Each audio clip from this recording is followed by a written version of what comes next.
주신 말씀 마가복음 5장 1절에서 20절의 말씀입니다. 신약성서 마가복음 5장 1절에서 20절까지의 말씀입니다. 마가복음 5장의 내용은 세 가지로 나뉠 수가 있습니다. 고라사 군대에 그 귀신 들렸던 청년의 사건, 12년 동안 혈류병으로 고생하던 여인의 치유, 야이로의 딸을 다시 살리신 사건, 이렇게 세 가지의 내용으로 구성이 되어 있습니다.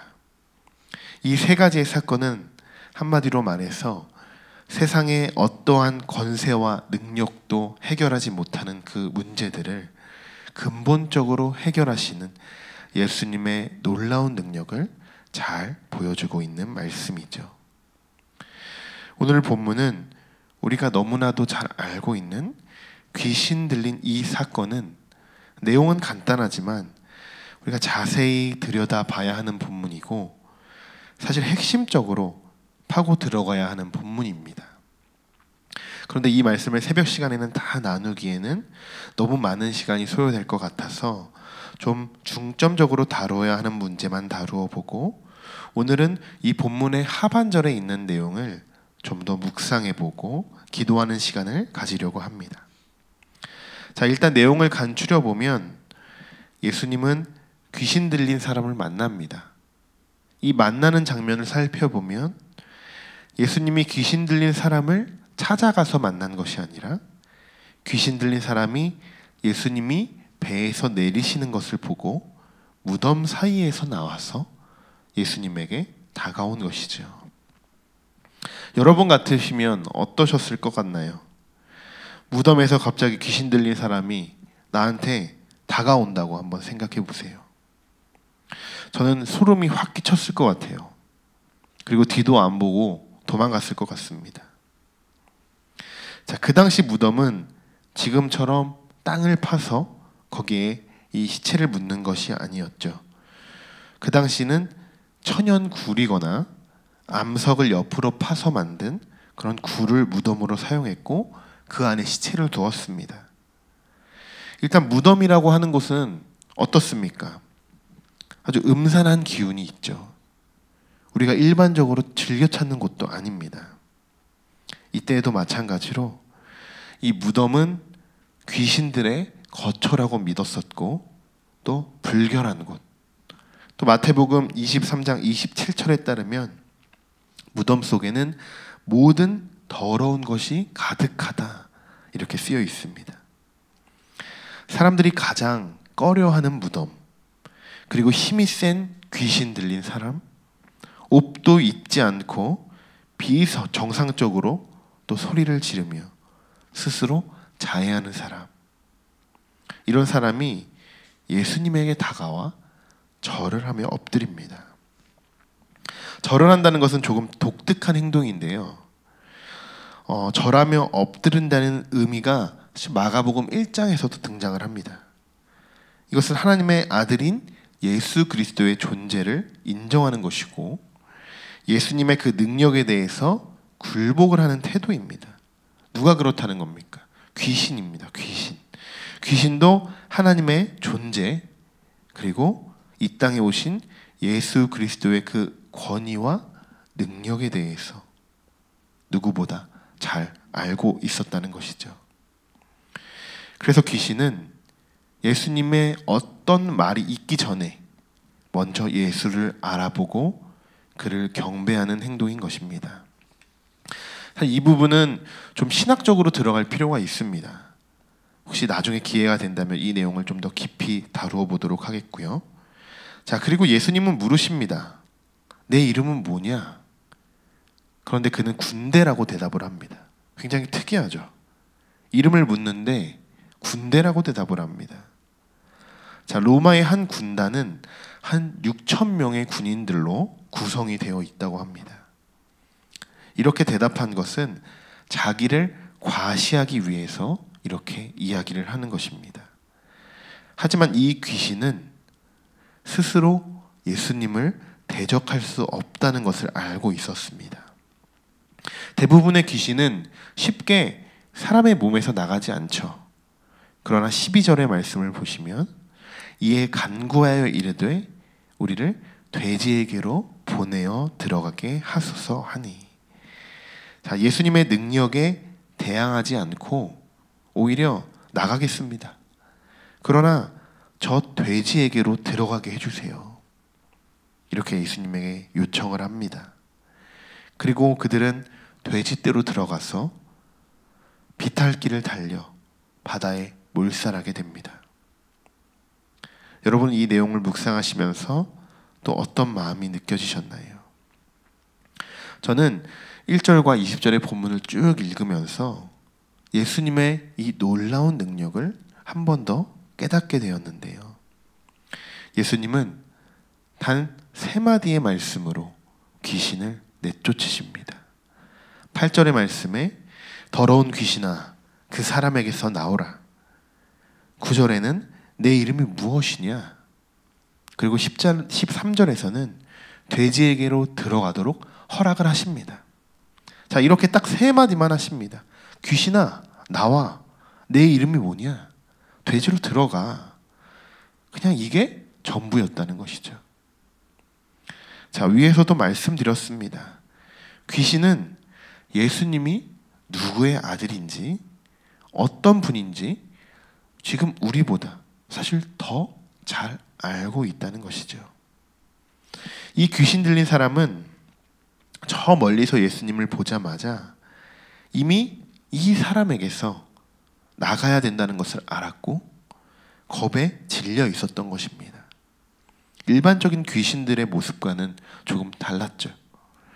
자, 정확히 말씀드리면 귀신들이 싸울 대상에 따라 귀신들의 태도도 다르다는 것입니다. 성도 여러분, 귀신들이 예수님을 상대할 수 없는 것 같이, 자, 다른 말로 본다면 우리들도 귀신들은 건드릴 수 없다는 것입니다. 왜냐? 우리에게는 귀신을 쫓을 권세가 있기 때문이죠. 이 권세는 우리에게 주신 권세입니다. 영접하는 자, 곧 그 이름을 믿는 자들에게는 하나님의 자녀가 되는 권세를 주셨으니 여러분에게도 이러한 권세가 있다는 것을 잊지 않으시고 사단의 공격에 넘어가지 않으시기를 소망합니다. 우리 16절을 함께 읽어보겠습니다. 이에 귀신 들렸던 자가 당한 것과 돼지의 일을 본 자들이 그들에게 알림해. 아멘. 예수님이 귀신을 쫓은 일이 사방에 퍼지게 됩니다.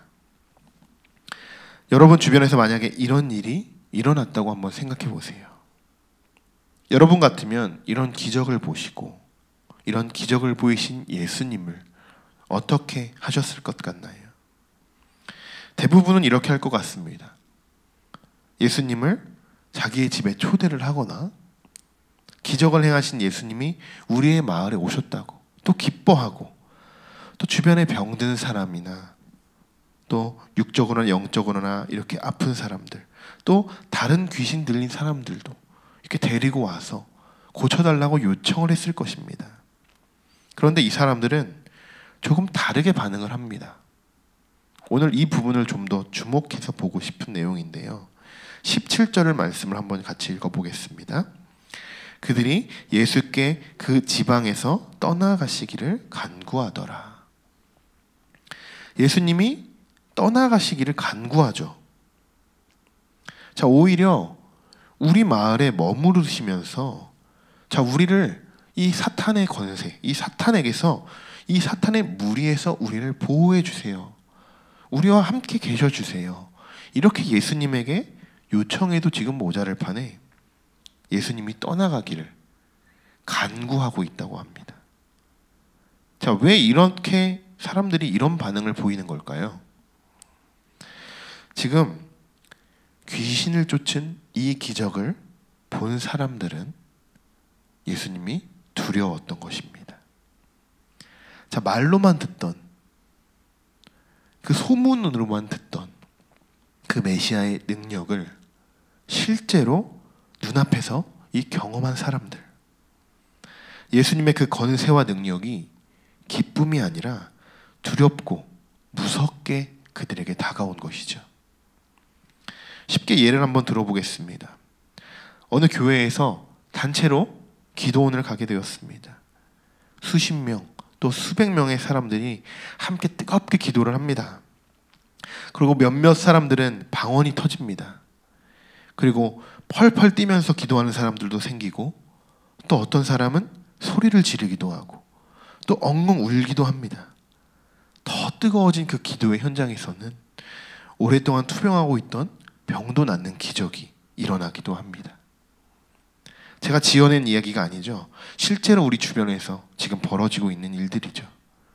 자, 그런데 그 기도의 무리들 중에서 초신자도 있었고, 아직 예수님을 영접하지 못한 사람, 또 예수님을 영접했지만 뜨거운 체험을 해보지 못한 사람들도 있었습니다. 놀랍게도 오늘 본문에 나오는 사람들과 같은 사람들이 있었다는 것입니다. 자, 이 사람들은 자기와 함께 온 이 권사, 집사님들의 그 기도하는 모습을 보면서 은혜를 받는 게 아니라 오히려 겁에 질리게 되는 것이죠. 또 오랜만에 친구를 초대해서 교회에 예배를 드리러 옵니다. 그렇게 힘들게 데리고 온 친구, 그런데 통성 기도하는 모습을 그 친구가 보자 무서워서 다음에는 교회 안 온다고 그렇게 친구에게 말하고 다시는 교회를 안 온다고 그렇게 이야기를 합니다. 이런 사람들도 있습니다. 제가 드리는 말씀이, 이 예화가 무슨 말씀인지 여러분 이해가 되실 겁니다. 성도 여러분, 여러분은 어떤 입장에 더 가까우십니까? 하나님의 성령을 체험하시는 분들이신가요? 아니면 구경꾼처럼 예수님의 기적을 옆에서 지켜만 보고 계신가요? 그렇게 예수님의 기적을 경험한 사람들은 예수님이 떠나가시기를 간구했습니다. 또 이 사람들은 성령의 기적을 보고도 그 기적이 나와는 전혀 상관이 없다고 생각한 겁니다. 분명히 그 사람들 중에서는 예수님의 치유를 받아야 하는 사람들도 있었을 것이고, 마음의 병과 육신의 병으로 아주 오랫동안 고생하는 사람들도 분명히 있었을 텐데, 너무나도 아쉽게 예수님의 그 능력을 제대로 알아차리지 못했던 것입니다. 제대로 알지 못하면 무섭게만 느껴지는 겁니다. 그러나 단 한 사람, 바로 귀신이 들렸던 사람은 예수님과 함께 하기를 간구했습니다. 18절의 말씀을 함께 읽어볼까요? 예수께서 배에 오르실 때에 귀신 들렸던 사람이 함께 있기를 간구하였으나. 아멘. 여러분, 이것이 예수님을 직접적으로 만난 사람과 그렇지 못한 사람의 차이입니다. 오늘 말씀을 한번 쭉 다시 훑어본다면 예수님에게는 귀신을 쫓을 능력뿐만 아니라 죽은 사람도 다시 살리시는 그 인간이 생각하지 못하는 아주 무한한 능력과 권세가 있으신 분이라는 것을 오늘 절대로 잊지 않으시기 바랍니다. 그리고 우리에게도 예수님은 영적인 권세를 허락하셨다는 것이죠. 그로 인해서 우리도 사단이 쉽게 공격하지 못하며 공격을 당할지라도 우리는 당당히 예수 그리스도의 이름으로 물리칠 수 있다는 것입니다. 자, 그러나 우리는 그런 능력에 대해서 방관하면 안 됩니다. 귀신을 쫓는 그 광경을 목격했음에도 예수님이 떠나가기를 바랬습니다.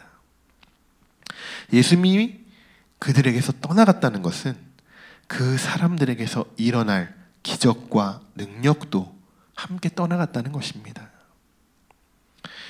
성도 여러분, 앞으로 하나님이 여러분에게 어떤 이상과 또 환상을 보여주시고 기적을 행하시며 또 치유의 역사를 나타내시고 여러분이 기도한 그 기도에 응답받으셨을 때 그게 어떠한 방법이든 또 결과이든 상황이든 두려워하지 마시고 순종하며 오히려 더 하나님과 가까이, 하나님께 가까이 나아가시는 여러분이 되시기를 소망합니다.